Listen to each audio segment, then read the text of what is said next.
ce geste de toi viendra mon secours. Viens semer dans mon âme le grain de l'amour. Je traverse un désert et je meurs de soif. Montre-moi le mystère qui garde la foi. Bon matin, bienvenue à votre émission La Victoire de l'amour. Comme à tous les mardis, on rejoint quelqu'un qu'on apprécie beaucoup pour une question à la fois, Luc Faneuf, et l'homélie avec Emmanuel Zettino.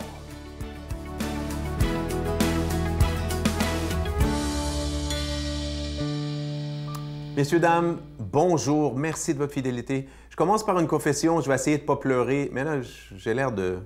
On va faire une blague, mais c'est pas une blague.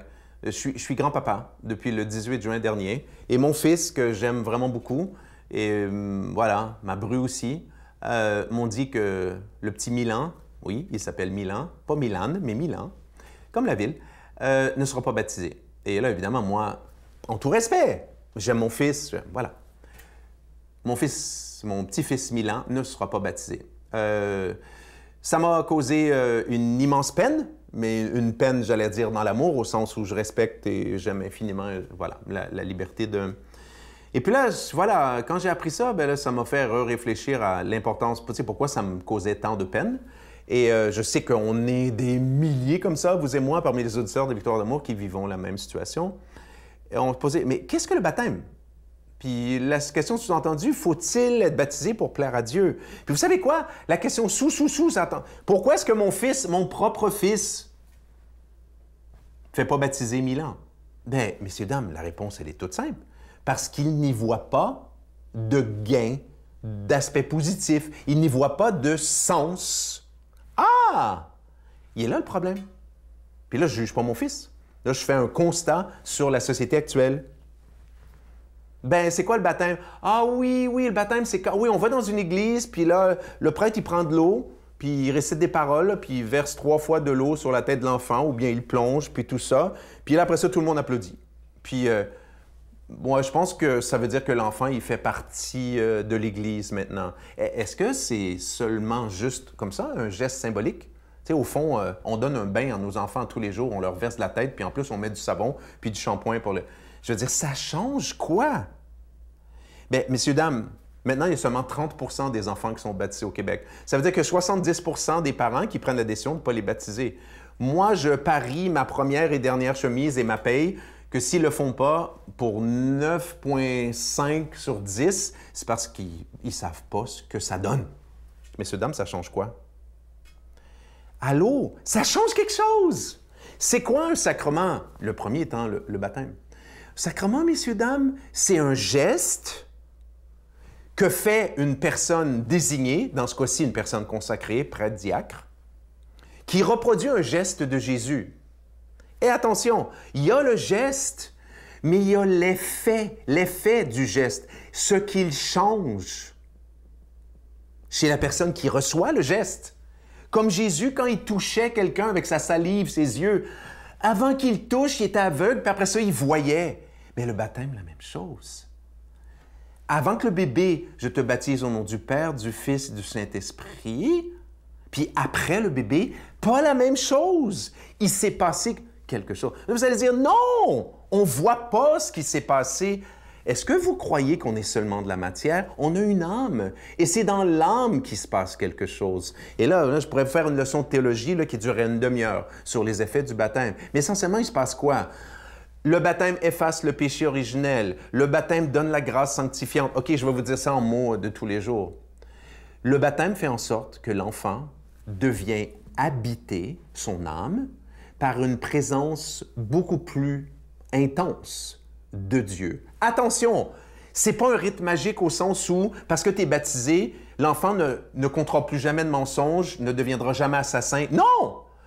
Mais la vie divine, il est créé, elle est créée, fils de Dieu. Hey, le baptême, ça change quelque chose. Bonne journée. Notre Père qui es aux cieux, Que ton nom soit sanctifié, que ton règne vienne, que ta volonté soit faite sur la terre comme au ciel. Donne-nous aujourd'hui notre pain de ce jour. Pardonne-nous nos offenses, comme nous pardonnons aussi à ceux qui nous ont offensés. Et ne nous laisse pas entrer en tentation, mais délivre-nous du mal, car c'est à toi qu'appartiennent le règne, la puissance et la gloire pour les siècles des siècles. Amen.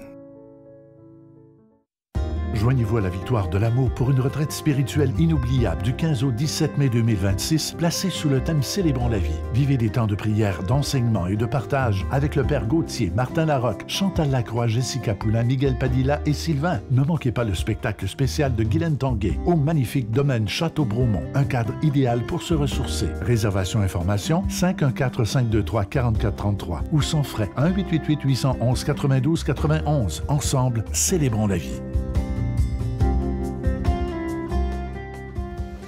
Encore une fois, je suis très heureux de vous présenter mon tout nouveau livre qui s'intitule « Demandez et vous recevrez ». La suite, je vous en parle depuis quelques semaines. J'en suis fier parce qu'il y a plusieurs années, j'avais sorti le premier, « Demandez et vous recevrez », et plus de 50 000 personnes se l'étaient procuré au travers les années.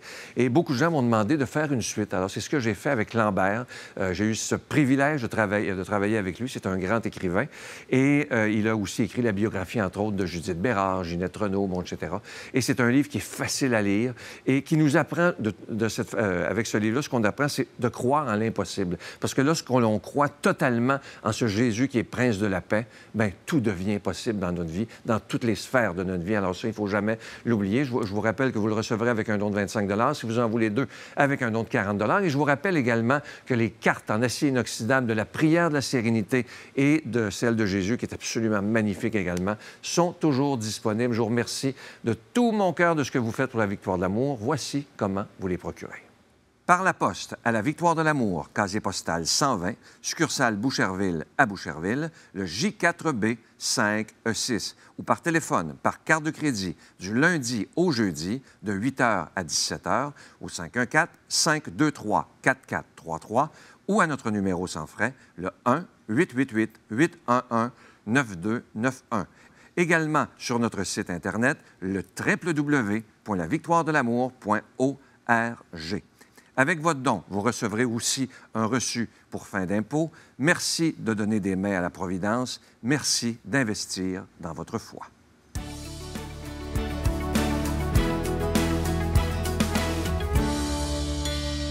Mon Dieu, donnez-moi la sérénité d'accepter les choses que je ne peux changer, le courage de changer les choses que je peux et la sagesse d'en connaître la différence. Amen.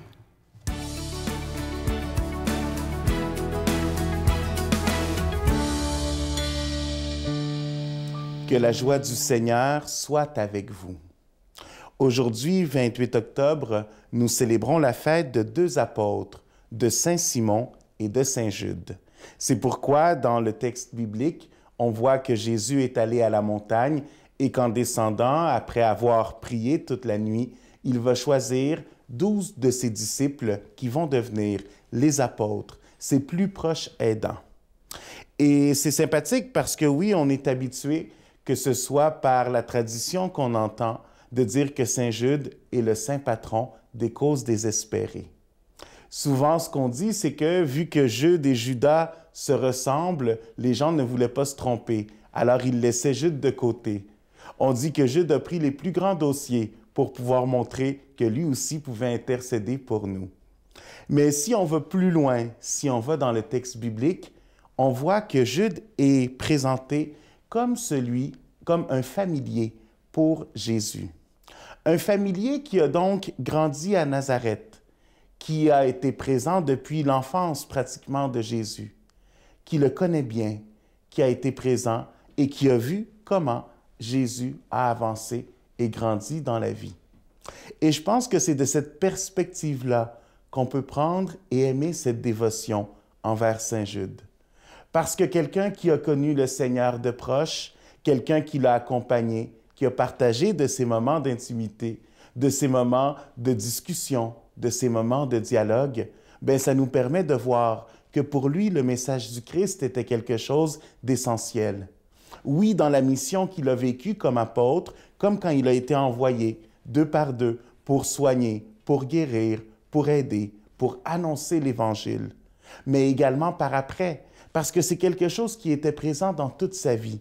Donc le message de la résurrection, il l'a donné, il l'a apporté et il a comblé le monde de cette réalité.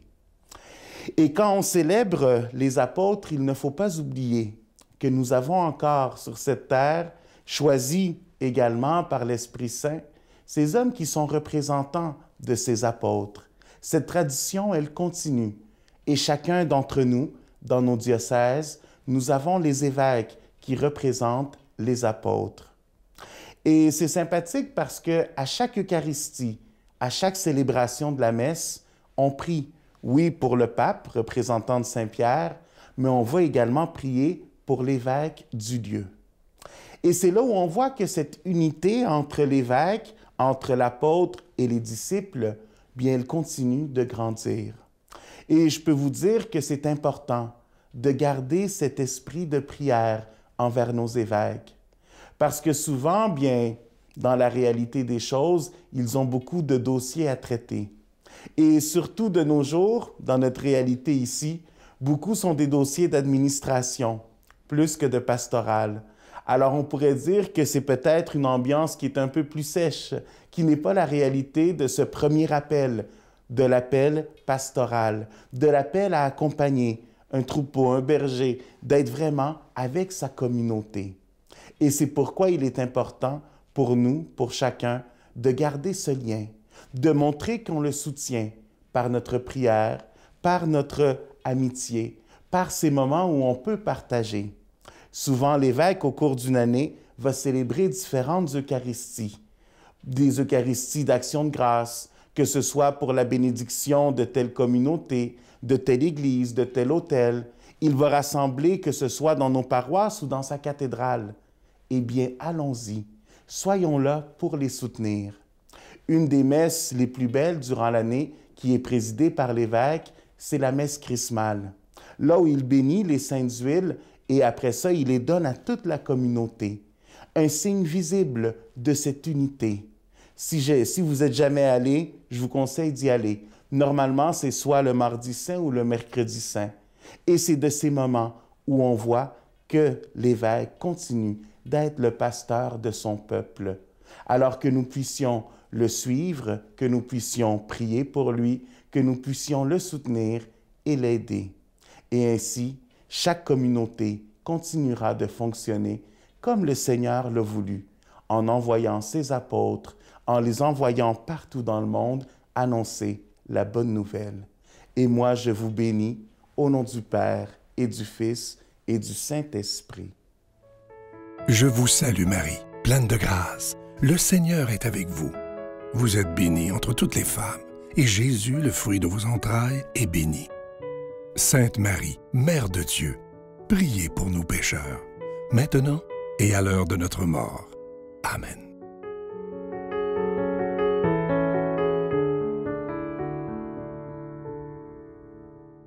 Je vous invite évidemment à venir vivre la prochaine retraite. C'est en 2026, mais les gens réservent vite. Alors, ça aura lieu le 15, 16, 17 mai 2026 au domaine Château Bromont. C'est de toute beauté dans la nature. C'est vraiment de toute beauté. Ceux qui seront avec nous, Chantal Lacroix, Martin Larocque, le Père Gauthier, un spectacle de Guylaine Tanguay, imaginez-vous. Miguel et Jessica Poulain, je serai là également. Et je vous rappelle qu'il faut réserver rapidement le thème « Célébrons la vie ». Et si vous voulez venir, attendez pas à la dernière minute. Il y a toujours des gens qui attendent et malheureusement, ça va être complet. Bye, à demain. La foi chrétienne, c'est très beau, mais moi, je ne fonde pas ma vie sur quelque chose de beau, je fonde ma vie sur quelque chose de vrai.